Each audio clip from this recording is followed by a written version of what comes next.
Hi J3, here I am back with chapter 16 of The Girl of Ink and Stars. I hope you enjoy it.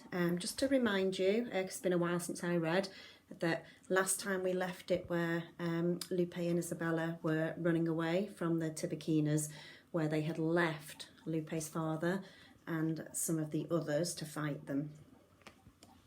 We ran across the swamp, hands clasped, and I remembered the last time we'd run together, through the fields to school. I could feel Miss Law shaking. Soon we reached an area that was more water than land, trees lacing through the swamp and vines hanging down, dangling into the marisma like snakes. "We have to swim," I said, tying the cloak into a sling around my back with the chicken pressed against my neck. We launched ourselves into the thick water, churning our legs. I felt myself sink, Gabo's boots filling with water and slipping from my feet. I kicked hard, unable to find ground or to float into the liquid mud. I splashed upwards and felt Miss Law flapping angrily. "Sorry," I spluttered, grasping a vine and manoeuvring her up higher out of the water. I lashed myself to the vine and shouted for Lupe to do the same. Other shapes were around us, other children fleeing. I wrapped my fingers around another vine a few inches in front, levering my foot against a root to gain purchase in the sucking black. We pushed ourselves forward, reaching for a vine an arm's length ahead. Together we repeated the movement, finding something like a rhythm. Time seemed to compress and lengthen with my body. I could hear only Miss Law's worried clucks and the laboured sloshing of our movements, see only the black water and looping vines. It was as if we'd fallen below the earth, where stars could not shine, and all around us was the underworld. I tried not to think of the scene we'd left behind, wondered whether the other fleeing banished had disappeared too. Eventually the vines thinned, our feet scraped along mud thick enough to walk on without being sucked under. We were nearing the opposite bank. This thought propelled me forward, and soon I was pulling myself up, hands raw from the fibrous thorns of the vines. Beside me, Lupe was picking them from her sopping skirt. She looked dazed.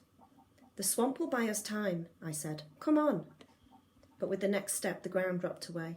We tripped and skidded down a dip, bowl-like, and pitted with fallen, rotting fruit that turned to pulp beneath my feet. The smell was overpoweringly strong and sweet. My heart raced as I lifted my foot. Something had wedged itself between my big and second toe. "What? What is it?" Lupe's eyes were wide as plates again. I pulled it out and Lupe cried out. A bone, small and still lined with gristle. We'd found the Tibicana's feeding pit. I swallowed back vomit as the rot filled my nostrils. Lupe was already scrambling ahead, but I was rooted into the putrid earth. "Don't panic," I told myself. "Go." Clambering on all fours up the other side of the pit, through the decomposing flesh, through jawbones and femurs, I held my breath until I stood once more on the damp ground. Lupe had stopped a few metres ahead, and through the trees we saw a slow rippling shine, a silver thread leading home. "The Arantara," I said. We paddled in the trickle to clean the dried blood from our feet, and I let Miss Law out to run in circles in the shallows. Lupe took my hand.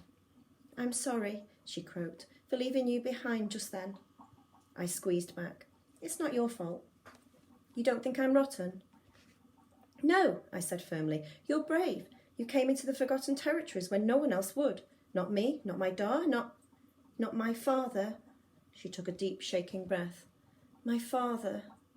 I thought again of the matted paws, the bones in the feeding pit, then gently unfurled Lupe's clenched hand. The set of keys were embedded in her palm, and I peeled them out, sliding a needle-thin key off the ring. Lupe looked from the key to me and back again. "He never let anyone touch them, not even Mama. Why would he give them to me?" I gave the needle key to Lupe. "Papa said not to open the lockets until he died." I took her hand. She stared down at the key as though she'd never seen anything like it before. "He's dead, isn't he?" I nodded. Lupe nodded too, slowly, as if she was trying to force the fact into her brain. Her face was oddly blank. Lupe took off the locket and slotted the key into the lock. There was a faint click and it sprang open. Out came a surprising amount of water and then a sodden piece of paper, folded into a square that fitted neatly inside. Lupe was about to unfold it, but I touched her hand lightly to tell her to be careful. The water would have made the paper fragile. Lupe passed it to me, her own hand shaking. I peeled it open. It had been folded many times, and the paper was so thin I felt sure it would rip. Eventually I spread the letter out on Lupe's lap. The ink had bled slightly around the edges, but the words were clear. I read the first lines before I could help it. My daughter, if you're reading this, then I'm no longer with you. I wrote this so that you could know all the things I couldn't bring myself to tell you when living. I caught myself and turned to look at Lupe. Her mouth was pressed into a thin line and her eyes were so sad I looked away again, fiddling with the remaining keys. Minutes passed. Everything seemed quiet and still except Lupe's light breathing and the slight twitch in her gangly leg. I waited as she turned the paper over to read the other side.